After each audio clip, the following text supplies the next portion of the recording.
ನಮಸ್ಕಾರ ಮಿತ್ರರೇ, ಈ ವಿಡಿಯೋದಲ್ಲಿ ನಾನು ಪ್ರಯಾಸ ಬಿಟ್ಟ ಕತೆ ಇದನ್ನು ಬರೆದವರು ಎಂ ಗೋವಿಂದಪ್ಪಯ್ಯವರು. ಇದು ಪ್ರಥಮ ಭಾಷೆ ಸಿರಿಗನ್ನಡ 10ನೇ ತರಗತಿಯಲ್ಲಿ ಪೂರಕ ಪಾಠವಾಗಿದೆ. ಈ ಪಾಠವನ್ನು ವಿವರಣೆಯೊಂದಿಗೆ ಅರ್ಥೈಸ್ತೇನೆ. ಇದರ ಪ್ರಯೋಜನವನ್ನು ಪಡೆಯಿರಿ ಮಕ್ಕಳ. ಮೊದಲಿಗೆ ಕೃತಿಕಾರರ ಪರಿಚಯ. ಮಂಜೇಶ್ವರ ಗೋವಿಂದ ಪೈ 1883 ಮಾರ್ಚ್ 23, 1963 ಸೆಪ್ಟೆಂಬರ್ 6 ಕನ್ನಡದ ಪ್ರಪ್ರಥಮ ರಾಷ್ಟ್ರಕವಿಗಳು. ಇವರು ಹುಟ್ಟಿದ್ದು ಆಗ ಮದರಾಸು ಪ್ರಾಂತ್ಯಕ್ಕೆ ಸೇರಿದ್ದ ಕಾಸರಗೋಡು ಜಿಲ್ಲೆಯ ಮಂಜೇಶ್ವರದಲ್ಲಿ. ರಾಜ್ಯಗಳ ಪುನರ್ವಿಂಗಡಣೆಯಾದಾಗ ತನ್ನೂರು ಕೇರಳಕ್ಕೆ ಹೋದುದನ್ನು ಕಂಡು ಹಳಹಳಿಸಿದ್ದ ಅಪ್ಪಟ ಕನ್ನಡ ಪ್ರೇಮಿ ಇವರು. ಶ್ರೀಮಂತ ಮನೆತನದಲ್ಲಿ ಹುಟ್ಟಿ ಪ್ರಾಥಮಿಕ ಪ್ರೌಢಶಾಲಾ ವಿದ್ಯಾಭ್ಯಾಸಗಳನ್ನು ಮಂಗಳೂರಿನಲ್ಲಿ ಮಾಡಿ ಪದವಿ ಶಿಕ್ಷಣಕ್ಕಾಗಿ ಮದರಾಸಿಗೆ ಹೋದರು. ಡಾಕ್ಟರ್ ಸರ್ವೇಪಲ್ಲಿ ರಾಧಾಕೃಷ್ಣನ್ ಗೋವಿಂದ ಪೈಗಳ ಸಹಪಾಠಿಗಳು. ಪದವಿಯ ಕೊನೆಯ ವರ್ಷದಲ್ಲಿದ್ದಾಗ ತಂದೆಯವರು ತೀರಿಕೊಂಡದ್ದರಿಂದ ಪೈಗಳು ಊರಿಗೆ ವಾಪಸ್ಸಾಗಬೇಕಾಯಿತು. ಅಂತಿಮ ವರ್ಷದ ಇಂಗ್ಲಿಷ್ ಪರೀಕ್ಷೆಯೊಂದು ಮುಗಿದಿತ್ತು ಅಷ್ಟೇ. ಆದರೆ ಅದರಲ್ಲಿ ಅತ್ಯಧಿಕ ಅಂಕಗಳನ್ನು ಪಡೆದವರೆಂದು ಗೋವಿಂದ ಪೈಗಳಿಗೆ ಚಿನ್ನದ ಪದಕ ಬಹುಮಾನ ಸಿಕ್ಕಿತು. ಪದವಿಯ ಓದೇನೂ ನಿಂತಿತು, ಆದರೆ ಅಧ್ಯಯನ ಮುಂದುವರಿಯಿತು. ಮಲಯಾಳಂ, ತಮಿಳು, ಕನ್ನಡ, ಮರಾಠಿ, ಕೊಂಕಣಿ, ಬಂಗಾಳಿ, ಸಂಸ್ಕೃತ ಮುಂತಾದ ಭಾರತೀಯ ಭಾಷೆಗಳಲ್ಲದೆ ಲ್ಯಾಟಿನ್, ಗ್ರೀಕ್ ಮುಂತಾದ ಅಭಿಜಾತ ಭಾಷೆಗಳನ್ನು, ಜರ್ಮನ್, ಫ್ರೆಂಚ್, ಇಂಗ್ಲಿಷ್, ಇಟಾಲಿಯನ್ ಮೊದಲಾದ ಪಾಶ್ಚಾತ್ಯ ಭಾಷೆಗಳನ್ನು ಕಲಿತರು. ಒಟ್ಟು 25 ಭಾಷೆಗಳಲ್ಲಿ ಪೈಗಳಿಗೆ ಪ್ರಾವೀಣ್ಯವಿತ್ತು. ನಿರಂತರವಾಗಿ ಇತಿಹಾಸ ಸಂಶೋಧನಾ ಪ್ರಬಂಧಗಳನ್ನು ಪ್ರಕಟಿಸಿದರು. ಕಾವ್ಯ, ಖಂಡಕಾವ್ಯಗಳನ್ನು ಬರೆದರು. ದೇಶ ವಿದೇಶದ ಭಾಷೆಗಳ ಸಾಹಿತ್ಯವನ್ನು ಕನ್ನಡಕ್ಕೆ ತಂದರು. ಗಿಳಿವಿಂಡು, ನಂದಾದೀಪ ಅವರ ಕಾವ್ಯ ಸಂಕಲನಗಳು. ವೈಶಾಖಿ ಮತ್ತು ಗೋಲ್ಗತ ಅವರು ಬರೆದ ಖಂಡಕಾವ್ಯಗಳು. ಹೆಬ್ಬೆರಳು ಎಂಬುದು ಪದ್ಯಗಳನ್ನೊಳಗೊಂಡ ಏಕಾಂಕ ನಾಟಕ. ಅವರ ಗದ್ಯ ಕನ್ನಡದ ಮೊರೆ ಎಂಬ ಕೃತಿಯಲ್ಲಿ ಬಂದಿದೆ. 1949ರಲ್ಲಿ ಮದರಾಸು ಸರ್ಕಾರವು ಅವರಿಗೆ ರಾಷ್ಟ್ರಕವಿ ಎಂಬ ಗೌರವ ತೊಡಿಸಿತು. 1950ರಲ್ಲಿ ಮುಂಬೈನಲ್ಲಿ ನಡೆದ 34ನೇ ಕನ್ನಡ ಸಾಹಿತ್ಯ ಸಮ್ಮೇಳನಕ್ಕೆ ಪೈಗಳು ಅಧ್ಯಕ್ಷರಾಗಿದ್ದರು. ಅವರ ನೂರಾರು ಸಂಶೋಧನಾ ಲೇಖನಗಳನ್ನು ಸಂಗ್ರಹಿಸಿ ಉಡುಪಿಯ ರಾಷ್ಟ್ರಕವಿ ಗೋವಿಂದ ಪೈ ಸಂಶೋಧನಾ ಕೇಂದ್ರ ಒಂದು ಬೃಹತ್ ಗ್ರಂಥವನ್ನು ಪ್ರಕಟಿಸಿದೆ. ನಾನು ಪ್ರಯಾಸ ಬಿಟ್ಟ ಕತೆ. ಎಂ ಗೋವಿಂದ ಪೈಯವರು ಪ್ರವೇಶಿಗೆ ಬರನ್ ಮಕ್ಕಳ. ಒಂದಾನೊಂದು ಕಾಲವಿತ್ತು. ಆಗ ಕವಿಗಳು ಒಂದೇ ಒಂದು ಮಾತ್ರೆಯ ವ್ಯತ್ಯಾಸವಾಗದಂತೆ ತಮ್ಮ ಕವಿತೆಗಳನ್ನು ಛಂದೋಬದ್ಧವಾಗಿ ಬರೆಯಬೇಕಿತ್ತು. ಆಗಿನ ಕಾಲದ ಕವಿಗಳಿಗೆ ಛಂದಸ್ಸು ಶಾಸ್ತ್ರದ ಆಳವಾದ ಪರಿಜ್ಞಾನವಿತ್ತು. ಹಳೆಗನ್ನಡ, ನಡುಗನ್ನಡದ ಶಬ್ದಗಳನ್ನು, ಅವುಗಳ ಅರ್ಥಗಳನ್ನು ಅವರು ಬಲ್ಲವರಾಗಿದ್ದರು. ಅಲ್ಲದೆ ಕಾವ್ಯ ಲಕ್ಷಣವನ್ನು, ಸಾಹಿತ್ಯ ಮೀಮಾಂಸೆಯನ್ನು ಅವರು ಓದಿಕೊಂಡಿರಬೇಕಾಗಿತ್ತು. ತಮ್ಮ ಮನಸ್ಸಿನಲ್ಲಿ ಮೂಡಿಬಂದ ಯಾವ ಭಾವವೇ ಇರಲಿ ಅದನ್ನು ಅವರು ಅತ್ಯಂತ ಶಿಸ್ತುಬದ್ಧವಾದ, ಶಾಸ್ತ್ರಸಿದ್ಧವಾದ ಚೌಕಟ್ಟಿನಲ್ಲೇ ಪ್ರಕಟಿಸಬೇಕಿತ್ತು.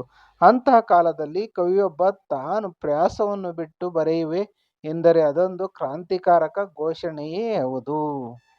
ಮಂಜೇಶ್ವರ ಗೋವಿಂದ ಎಂ ಪೈಗಳು ಮೊದಲ ಬಾರಿಗೆ ಕನ್ನಡದಲ್ಲಿ ಪ್ರಯಾಸವನ್ನು ಬಿಟ್ಟು ಬರೆಯುವ ಧೈರ್ಯ ತೋರಿದರು. ಅವರು ಹಾಗೆ ಬಿಟ್ಟದ್ದು ಅಂತ್ಯಪ್ರಯಾಸವನ್ನೇನೂ ಅಲ್ಲ, ಕೇವಲ ಆದಿಪ್ರಯಾಸವನ್ನು ಅಷ್ಟೇ. ಆದರೆ ಅದೊಂದೇ ಕಾರಣಕ್ಕೆ ಅವರನ್ನು ತುಚ್ಛವಾಗಿ ನೋಡಿದ ಪಂಡಿತರೂ ಇದ್ದರು. ಪ್ರಯಾಸ ಬಿಟ್ಟು ಬರೆಯುವುದು ಕಾವ್ಯವೇ ಅಲ್ಲ ಎಂದು ಕೆಲವು ವಿದ್ವಾಂಸರು ನಿರ್ಣಯ ಹೊರಡಿಸಿ ಗೋವಿಂದ ಪೈಗಳನ್ನು ಕವಿ ಗಣದಿಂದ ಹೊರಗಿಟ್ಟಿದ್ದೂ ಉಂಟು. ಅನಂತರದ ದಿನಗಳಲ್ಲಿ ಕವಿಗಳು ಪ್ರಯಾಸವನ್ನು ಗಟ್ಟಿ ಧೈರ್ಯದಿಂದ ಬಿಟ್ಟು ಕಾವ್ಯವನ್ನು ಬರೆಯತೊಡಗಿದರು. ನವ್ಯ ಕಾವ್ಯವೆಂಬ ಪ್ರಕಾರ ಪ್ರಾರಂಭವಾದ ಮೇಲೆ ಅಂತ್ಯಪ್ರಯಾಸವನ್ನು ಕೈಬಿಡಲಾಯಿತು. ಸ್ವಚ್ಛಂದ, ಲಯ ಎಂಬ ಹೊಸ ಅಂಶಗಳು ಕಾಣಿಸಿಕೊಂಡವು. ಕಾವ್ಯಕ್ಕೆ ಬೇಕಿರುವುದು ಪ್ರಯಾಸವಾಗಲಿ, ಶಬ್ದ ಚಮತ್ಕಾರವಾಗಲಿ, ಛಂದಸ್ಸಾಗಲಿ ಅಲ್ಲ, ಅಲ್ಲಿ ಭಾವವೇ ಮುಖ್ಯ ಎಂಬ ತರ್ಕ ಮುಂದೆ ಬಂತು. ಕವಿತೆ ಅರ್ಥವಾಗುವಂತಿರಬೇಕು ಎಂದು ಒಂದು ಬಣ ವಾದಿಸಿದರೆ, ಕವಿತೆ ಅರ್ಥವತ್ತಾಗಿರಬೇಕು ಎಂದು ಇನ್ನೊಂದು ಬಣವು ವಾದಿಸಿತು. ಕಳೆದ 150 ವರ್ಷಗಳಲ್ಲಿ ಕವಿತೆಯ ಬಗೆ ಬಗೆಯ ರೂಪ, ವಿನ್ಯಾಸ, ಧೋರಣೆಗಳನ್ನು ತಳೆದದ್ದನ್ನು ನಾವು ನೋಡುತ್ತೇವೆ. ರಾಷ್ಟ್ರಕವಿ ಗೋವಿಂದ ಪೈಗಳು ತಾವು ಪ್ರಯಾಸ ಬಿಟ್ಟು ಕವಿತೆಯನ್ನು ಬರೆದ ಪ್ರಸಂಗವನ್ನು ಉಲ್ಲೇಖಿಸುತ್ತಲೇ ತಮಗೆ ಕಾವ್ಯದ ಕುರಿತು ಆಸಕ್ತಿ ಬೆಳೆದ ಬಗೆಯನ್ನು ಇಲ್ಲಿ ವಿವರಿಸಿದ್ದಾರೆ. ಜಯ ಸಂವತ್ಸರದ ಮಾಘ ಮಾಸದ ಕೊನೆಯ ವಾರ 1895 ಇಸವಿಯ ಫೆಬ್ರವರಿ ತಿಂಗಳಿನದು ಕೊನೆಯ ವಾರ. ಮಂಗಳೂರಲ್ಲಿ ನಮ್ಮ ಮನೆಯ ತಮ್ಮನ ನೂಲು ಮದುವೆಗೆ ಸಮೀಪಿಸಿದೆ. ಚಪ್ಪರ ಹಾಕಿದೆ. ಫೆಬ್ರವರಿಯಲ್ಲಿ ಎಂದೂ ಇಲ್ಲದ ಮಳೆ ಜಿನುಗುತ್ತಿದೆ. ಅಂದು ಶನಿವಾರವೋ ರವಿವಾರವೋ ಅಥವಾ ಪ್ರಾಯಶಃ ಶಿವರಾತ್ರಿಯೋ ಹೇಗೋ ಸಾಲೆ ಇಲ್ಲದ ದಿನ. ಚಪ್ಪರದಲ್ಲಿ ಒಂದು ಕಡೆಯ ಲಡ್ಡುಗೆಗಳನ್ನು ಕಟ್ಟುತ್ತಾರೆ, ಮತ್ತೊಂದು ಕಡೆ ಮಂಡಿಗೆಗಳನ್ನು ಮಡಚುತ್ತಾರೆ, ಬೇರೊಂದು ಕಡೆ ಸೇವಿಗೆಯನ್ನು ಒತ್ತುತ್ತಾರೆ. ಜೋಳದ ಗದ್ದೆಯಲ್ಲಿ ಗಿಳಿಗಳ ಕೋಲಾಹಲದಂತೆ ಚಪ್ಪರವೆಲ್ಲ ಗದ್ದಲ. ಆ ನಡುವೆ ಕುಗ್ಗಿದ ಕೊರಳಲ್ಲಿ ಇದೊಂದು ಹಾಡು ಕೇಳಿಸಿತು.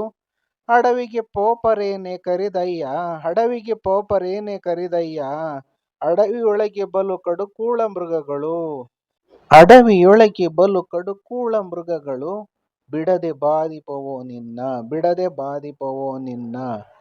ಅಡವಿಗೆ ಪೋಪರೇನೆ ಕರಿದಯ್ಯ, ಅಡವಿಗೆ ಪೋಪರೇನೆ ಕರಿದಯ್ಯ, ಅಡವಿಯೊಳಗೆ ಬಲು ಕಡುಕೂಳ ಮೃಗಗಳು, ಬಿಡದೆ ಬಾಧಿಪವೋ ನಿನ್ನ, ಬಿಡದೆ ಬಾಧಿಪವೋ ನಿನ್ನ, ಬಿಡದೆ ಬಾಧಿಪವೋ ನಿನ್ನ. ಆಗ್ಗೆ ನನಗೇನಾಯಿತೋ ಏನು ತೋಚಿತೋ ದೇವರೇ ಬಲ್ಲ. ಮತ್ತೆ ಚಪ್ಪರದ ಗವುಜು ನನಗೆ ಕೇಳಿಸಲಿಲ್ಲ. ನೆಟ್ಟಗೆ ಹೋದೆ, ಅಭ್ಯಾಸದ ಪುಸ್ತಕವನ್ನು ಹಿಡಿದೆ, ಬರೆಯತೊಡಗಿದೆ. ಇಂದಿನ ಮಾತಿನಲ್ಲಿ ಏಕಾಂಕ ನಾಟಕ ಎನ್ನಬಹುದಾದ ಒಂದು ನಾಟಕವನ್ನು ಇಳಿವೊತ್ತಿನೊಳಗೆ ಬರೆದು ಮುಗಿಸಿದೆ. ಅದಾದ 2-3 ದಿನಗಳಲ್ಲಿ ಅಂತಹದೇ ಮತ್ತೊಂದು ನಾಟಕವನ್ನು ಬರೆಯಹತ್ತಿದೆ. ಆದರೆ ಅದನ್ನು ಕೊನೆಗೂ ಮುಗಿಸಿಲ್ಲ. ಆ ನಾಟಕಗಳಲ್ಲಿ ಬರೇ ಮಾತು, ಹಾಡುಗಳಲ್ಲದೆ ವೃತ್ತ ಕಂದಗಳೂ ಇಲ್ಲ. ಒಂದೋ ಅಥವಾ ಎರಡೋ ನೋಟಗಳಲ್ಲದೆ ಹೆಚ್ಚಿಗೆ ನೋಟಗಳೂ ಇಲ್ಲ. ಅವಕ್ಕೆ ಹೆಸರಿಕ್ಕಲೂ ಇಲ್ಲ. ಮುಗಿಸಿದ ನಾಟಕದಲ್ಲಿ ತಾಯಿ ತಂದೆಯರ ಒಬ್ಬನೇ ಮಗನು ಕಾಡಿಗೆ ಹೋಗುತ್ತಾನೆ. ಹೋಗಬಾರದೆಂದು ಅವರು ಅಂಗಲಾಚಿ ಬೇಡುತ್ತಾರೆ. ಇಲ್ಲಿ ಚಿತ್ರದಲ್ಲಿದೆ ನೋಡಿ ಮಕ್ಕಳ. ಆಮೇಲಣ ಕತೆ ಮರೆತು ಹೋಗಿದೆ. ಕೇಳಿದ ಹಾಡಿಗೂ ಬರೆದ ನಾಟಕಕ್ಕೂ ಭೇದವಿಷ್ಟೇ. ಅದು ತತ್ಸಮ, ಇದು ತದ್ಭವ. ತತ್ಸಮ ಅಂದ್ರೆ ಸಂಸ್ಕೃತ ಪದ, ತದ್ಭವ ಅಂದ್ರೆ ಕನ್ನಡ ಪದ ಮಕ್ಕಳ. ಮುಗಿಸಿದ ನಾಟಕದ ಕತೆ ಇಳಿಯಷ್ಟಾದರೂ ನೆನಪಿಗೆ ಬಾರದು. ಹೀಗೆ ಸಾಹಿತ್ಯ ಮಂದಿರದ ಹೊಸ್ತಿಲಲ್ಲಿ ಅಖಂಡವಾಗಿ ಎಡವಿದೆ. ಮುಚ್ಚು ಕದಕ್ಕೆ ಡಿಕ್ಕಿ ಹೊಡೆದೆ. ಅಗುಳಿ ಇಲ್ಲದ ಬಾಗಿಲು ಹಾರಿತು ಒಳವಕ್ಕೆ. ನನ್ನ ಜೀವಮಾನದಲ್ಲಿ ಅದೊಂದು ಅಮಗ ನೆನಪಿನಲ್ಲಿ ಅಚ್ಚೆ ಚುಚ್ಚಿದಂತಿರುವ ಆ ದಿನವನ್ನು ಎಂದಿಗೂ ಮರೆಯುವಂತಿಲ್ಲ. ಅಂದಿಗೆ 1-1.5 ವರ್ಷಗಳ ಹಿಂದೆ 1893ರಲ್ಲಿ ಸಾಂಗಲಿಯದೊಂದು ಮರಾಠಿ ನಾಟಕ, ಇದು ಮಹಾರಾಷ್ಟ್ರದಲ್ಲಿ ಬರುತ್ತೆ, ಸಾಂಗ್ಲಿ ಮಂಡಳಿ ಮಂಗಳೂರಿಗೆ ಬಂದಿತ್ತು. ಅವರು ಆಡಿದ ಹಲವಾರು ನಾಟಕಗಳನ್ನು ಕಂಡಿದ್ದ ನನಗೆ ಅಂಥವನ್ನು ಬರೆಯಬೇಕೆಂದು ಮನಸ್ಸು ತುಯ್ಯುತ್ತಿತ್ತು. ಅಲ್ಲಿಂದಲೇ ಕೆಲವು ಹಾಡುಗಳನ್ನು ಮನಸ್ಸಿನಲ್ಲೇ ಜಾಡಿಸುತ್ತಲೂ ಇದ್ದೆ. ಕೊನೆಗೆ ಆ ನಾಟಕಗಳಂತೆ 5 ಅಂಕಗಳ ಉದ್ದಕ್ಕೆ ಒಮ್ಮೆಲೇ ಎಣೆಯಲಾರದೆ ಏಕಾಂಕವನ್ನು ಬರೆದೆ. ಆದರೆ 1895ರಲ್ಲಿ ಫೆಬ್ರವರಿಯನಕ ಕಾಗದದಲ್ಲಿ ಊರಿದ್ದಿಲ್ಲ. ನಮ್ಮ ಮನೆತನ ಮಂಗಳೂರಿನದಾದರೂ ತಂದೆಯ ಮನೆ ಮಂಗಳೂರಲ್ಲೇ ಇದ್ದರೂ ನಾವು ಹುಟ್ಟಿದುದು ಬೆಳೆದುದು ಮಂಜೇಶ್ವರದಲ್ಲಿ. ನಮ್ಮ ತಾಯಿಯ ತವರು ಮನೆಯಲ್ಲಿ ಮಂಗಳೂರಲ್ಲಿ. ನಮ್ಮ ಮನೆಯಲ್ಲಿದ್ದು ಕಲಿಯುತ್ತಿದ್ದಾಗಲೂ ಶಾಲೆಯ ಬಿಡುಗಾಲದಲ್ಲಿ ಹೋಗಿ ಉಳಿಯುತ್ತಿದ್ದುದು ಮಂಜೇಶ್ವರದಲ್ಲಿ. ಅಲ್ಲಿ ಕಾರ್ತೀಕದಿಂದ ವೈಶಾಖದವರೆಗೆ ಆಗಾಗ್ಗೆ ಆಯಾ ದಶಾವತಾರದ ಆಟದ ಮೇಳದವರು ಬಂದು ಯಕ್ಷಗಾನದ ಆಟವಾಡ್ತಿದ್ರು. ನಮ್ಮಲ್ಲಿಯೂ ವರ್ಷೆ ಹಲವು ಆಟಗಳನ್ನು ಆಡಿಸುತ್ತಿದ್ದರು. ಚಿಕ್ಕಂದಿನಿಂದಲೂ ಅವನ ನೋಡಿ ವಿಸ್ಮಿತನಾದ ನಾನು 1895ನೇ ಮೇ ತಿಂಗಳಿನಲ್ಲಿ ಒಂದು ಯಕ್ಷಗಾನವನ್ನು ಬರೆಯಲಿಕ್ಕೆ ನಿಲುಕಿದೆ. ಹೆಸರು ಮಕರಾಕ್ಷನ ಕಾಳಗ ಕಥೆ. 19ನೇ ಪುರಾಣದಲ್ಲಿ ಅದು. ಮಕರಾಕ್ಷನಾರೋ ಆತನೇ ಬಲ್ಲ, ಶ್ರೀರಾಮನೇನೋ ಅವನನ್ನು ಸಂಹರಿಸುತ್ತಾನೆ. 3ನೇ ಒಂದು ಪಾಲು ಬರೆದಾಯಿತು, ಮನಸ್ಸಿಗೆ ಒಗ್ಗಲಿಲ್ಲ, ಹರಿದು ಬಿಟ್ಟೆ. ಆಮೇಲೆ ಮಂಗಳೂರಿನ ಬಾಸೆಲ್ ಮಿಷನ್ ರವರು ಶಬ್ದಮಣಿ ದರ್ಪಣ ಕೆ.ಸಿ. ರಾಜ್ ಬರೆದಿದ್ದಾನೆ ಮಕ್ಕಳ. ಚಂದೋಬುದಿಯನ್ನ ನಾಗವರ್ಮ ಬರೆದಿದ್ದಾನೆ.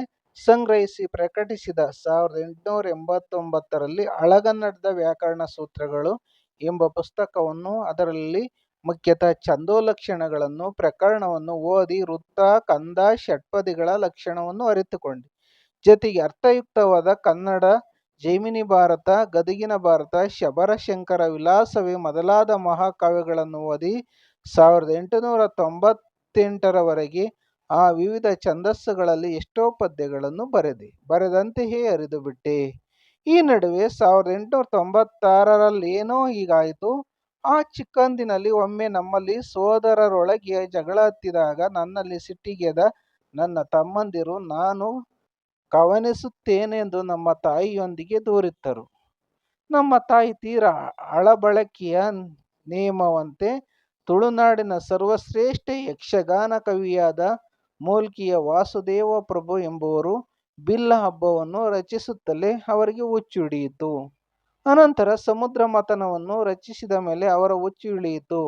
ಆತ ಏವೋ ಕವನಿಸಿದರೆ ಹುಚ್ಚು ಹತ್ತುತ್ತದೆಂದು ಮನಸಾರೆ ನಂಬಿದ್ದ ನಮ್ಮ ತಾಯಿ ಅದನ್ನು ಕೇಳುತ್ತಲೇ ನನ್ನಲ್ಲಿ ರೇಗಿ ಕವನಿಸುವ ಹುಚ್ಚನ್ನು ಬಿಡಿಸಲೆಂದೇ ನನ್ನನ್ನು ದಂಡಿಸಿದರು. ಅಂದಿನಿಂದ ಕೆಲಕಾಲ ಮನೆಯಲ್ಲಿ ಕವನಿಸಲಾರದೆ ಮರಕ್ಕೆ ತೊಟ್ಟಿಲು ಕಟ್ಟುತ್ತಾ ಹೋಗುತ್ತಿರುವ ತಿರುಕಿಯಂತೆ ನಡೆದಾಡುವಾಗ, ಬೀದಿಯಲ್ಲಿ ಬಿಡುವಾದಾಗ ಶಾಲೆಯಲ್ಲಿ ಕವನಿಸುತ್ತಿದ್ದೆ. ಹೀಗೆಯೇ 1898ರವರೆಗೆ ನಡೆಯಿತು.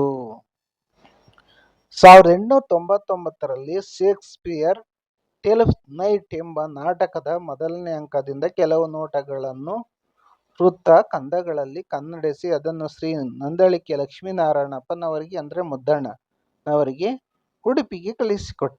ಮುಂದರಿಸು ಎಂದು ಅವರು ಹೇಳಿ ಕಳಿಸಿದರು. ಆದರೆ ಮುಂದರಿಸಲಿಲ್ಲ. 1899-1900ರಲ್ಲಿ ಶ್ರೀ ಪಂಜೆ ಮಂಗೇಶರಾಯರು ನನ್ನ ಕನ್ನಡ ಅಧ್ಯಾಪಕರಾದರು. ಆ ನಡುವೆ ಪ್ರಯಾಸವನ್ನು ಬಿಟ್ಟು ಬರೆಯಬೇಕೆಂದು ನನಗೆ ಪದೇ ಪದೇ ಸ್ಫುರಿಸುತ್ತಿತ್ತು. ಆದರೆ ಚೇಳಿನ ಮಂತ್ರ ಬಾರದೆ, ಹಾವಿನ ಗುದ್ದಿನಲ್ಲಿ ಕೈಹಾಕಲಾರದೆ, ಆ ಬಗ್ಗೆ ಬಲ್ಲವರು ಬೆನ್ನು ತಟ್ಟಿದ್ದ ಅಲ್ಲದೆ ಹಾಗೆ ಬರೆಯಲಿಕ್ಕೆ ಮನಸ್ಸು ಒಳುಕುತ್ತಿತ್ತು. ಕೈ ತೋರಿಸಿ ಅವಲಕ್ಷಣ ಎನಿಸಿಕೊಳ್ಳುವುದಕ್ಕಿಂತ ಸುಮ್ಮನಿರುವುದು ಒಳ್ಳೆಯದು ಎನಿಸುತ್ತಿತ್ತು. ನನ್ನ ಕವಿತೆಯಲ್ಲಿ ಕುರಿತು ಯಾರೊಂದಿಗೂ ಕೇಳಬಾರದು, ಯಾರು ಏನಂದರೂ ಮಾಡುವುದನ್ನು ಬಿಡಬಾರದು. ಉತ್ತ ಮೇಲಲ್ಲವೇ ಬಿತ್ತುವ ಯೋಚನೆ, ತಕ್ಕಷ್ಟು ಬರೆದ ಮೇಲಲ್ಲವೇ ಪ್ರಯಾಸದ ಗೋಜು, ಆ ತನಕ ತಣ್ಣಗಿರುವುದೇ ಲೇಸೆಂದು ಪ್ರಯಾಸ ಇಟ್ಟೇ ಬರೆಯುತ್ತಾ ಹೋದೆ. 1900ನೇ ಜುಲಾಯಿಯಲ್ಲಿ ಮಂಗಳೂರಿನಲ್ಲಿ ಸುವಾಸಿನಿ ಎಂಬ ಮಾಸಪತ್ರಿಕೆ ಹೊರಟಿತು. ಅದೇ ಸಂಚಿಕೆಯಲ್ಲಿ ಸುವಾಸಿನಿಯನ್ನು ಕುರಿತು ಕೆಲವು ಪದ್ಯಗಳನ್ನು ರಚಿಸಿದವರಿಗೆ 5 ರೂಪಾಯಿ ಬಹುಮಾನ ಕೊಡುವರೆಂದು ಪ್ರಕಟಿಸಿರುವುದನ್ನು ಕಂಡು ಪ್ರಯಾಸವುಳ್ಳ 3 ಕಂದ ಪದ್ಯಗಳನ್ನು ಕಳಿಸಿಕೊಟ್ಟೆ. ಆ ಉಡುಗೊರೆ ನನಗೆ ದಕ್ಕಿತು. ಆ ಪದ್ಯಗಳು ಮರು ತಿಂಗಳಿನ ಸಂಚಿಕೆಯಲ್ಲಿ ಪ್ರಕಟವಾದವು. ನನ್ನ ಕವಿತೆ ಅಚ್ಚಾದುದು ಅದೇ ಮೊದಲ ಬಾರಿ. ಆಮೇಲೆ 1902ರಲ್ಲೋ 1903ರಲ್ಲೋ ನನ್ನ ಪ್ರಯಾಸಬದ್ಧವಾದ ಸುಭದ್ರ ವಿಲಾಪ ಎಂಬ ಕಂದ ಷಟ್ಕವೂ ಕಾಳಿಯ ಮರ್ದನ ಎಂಬ ಕಂದ ಷಟ್ಕವೂ ಸುವಾಸಿನಿಯಲ್ಲಿ ಪ್ರಕಟವಾದವು. 1903ರಿಂದ 1910ರವರೆಗೆ ನಾನು ಪ್ರಯಾಸವನ್ನು ಇಟ್ಟು ಬಿಟ್ಟು ಬರೆಯುತ್ತಿದ್ದೆ. ಪ್ರಯಾಸವಿಲ್ಲದುದನ್ನು ಹರಿದು ಹಾಕಿದೆ. ಪ್ರಯಾಸವಿದ್ದವಲ್ಲಿ ಮನಸ್ಸಿಗೆ ಬಂದ ಕೆಲಸವನ್ನು ಮಾತ್ರ ಉಳಿಸಿದೆ. ಇವು ಮಂಗಳೂರಿನ ಸ್ವದೇಶಾಭಿಮಾನಿ ಎಂಬ ಪತ್ರಿಕೆಯಲ್ಲಿ ಅಂದಂದು ಪ್ರಕಟವಾದವು. ಆಮೇಲೆ ನನ್ನ ಗಿಳಿವಿಂಡಿನಲ್ಲಿ ಅಚ್ಚಾಗಿವೆ. 1911ನೆಯ ಏಪ್ರಿಲ್ ತಿಂಗಳಿನಲ್ಲಿ ನಾನು ಸುಮಾರು 1 ತಿಂಗಳು ಬರೋಡದ ರಾಜ್ಯದ ನವಸಾರಿ ಎಂಬಲ್ಲಿದ್ದೆ. ಆಗ್ಗೆ ಒಂದು ಮುಂಜಾನೆ ಮಾಳಿಗೆಯಲ್ಲಿ ಶತಪಥಗೈಯುತ್ತಿದ್ದಾಗ ಹಠಾತ್ತಾಗಿ ಆಗೋದು ಹೋಗೋದು ದೇವರ ಇಚ್ಛೆ, ಹೂಡೋದು ಬಿತ್ತೋದು ನನ್ನ ಇಚ್ಛೆ, ಇನ್ನು ಮೀನಮೇಷ ನೋಡದೆ ಪ್ರಯಾಸವನ್ನೀಗಲೇ ತೊರೆದು ಬಿಡುವುದೇ ನಿಶ್ಚಯಂ ಎಂದಾಯಿತು. ಮರದ ಹಣ್ಣು ಮರದ ಬುಡದಾಗೆ ಬಂತು. ಕೂಡಲೇ ರವೀಂದ್ರನಾಥ್ ಠಾಕೂರರ ಆಯಿ ಭುವನ ಮನಮೋಹಿನಿ ಎಂದು ಮೊದಲಾಗುವ ಭಾರತ ಲಕ್ಷ್ಮಿ ಎಂಬ ಬಂಗಾಳಿ ಗೀತವನ್ನು ಕನ್ನಡಿಸಿದೆ. ಆಮೇಲೆ ಅವರದು ಶಿಶು ಎಂಬ ಗ್ರಂಥದಲ್ಲಿಯ ವಿದಾಯ ಎಂಬ ಕವಿತೆಯನ್ನು, ಆನಂತರ ಶೇಖ್ ಮೊಹಮ್ಮದ್ ಇಕ್ಬಾಲರ ಹಿಂದೂಸ್ತಾನ ಹಮಾರ ಎಂಬ ಉರ್ದು ಗೀತವನ್ನು ಕನ್ನಡಿಸಿದೆ. ಅಂದರೆ ಕನ್ನಡದಲ್ಲಿ ಬರೆದ್ರು ಅಂತ ಅದರ ಅರ್ಥ. ಅಲ್ಲಿಂದ ಮಾರನೆಯ ತಿಂಗಳಿನಲ್ಲಿ ಊರಿಗೆ ಮರಳಿದವನೇ ಅವನ್ನು ಸ್ವದೇಶಾಭಿಮಾನಿಯಲ್ಲಿ ಪ್ರಕಟಿಸಿದೆ. ಪ್ರಯಾಸರಹಿತವಾದ ನನ್ನ ಕವಿತೆಗಳು ಅಚ್ಚಾದುದು ಅದೇ ಮೊದಲ ಬಾರಿ ಅಂತ ಗೋವಿಂದ ಪೈರವರು ಹೇಳುತ್ತಾರೆ. ಎಲ್ಲರಿಗೂ ಸಹ ಧನ್ಯವಾದಗಳು.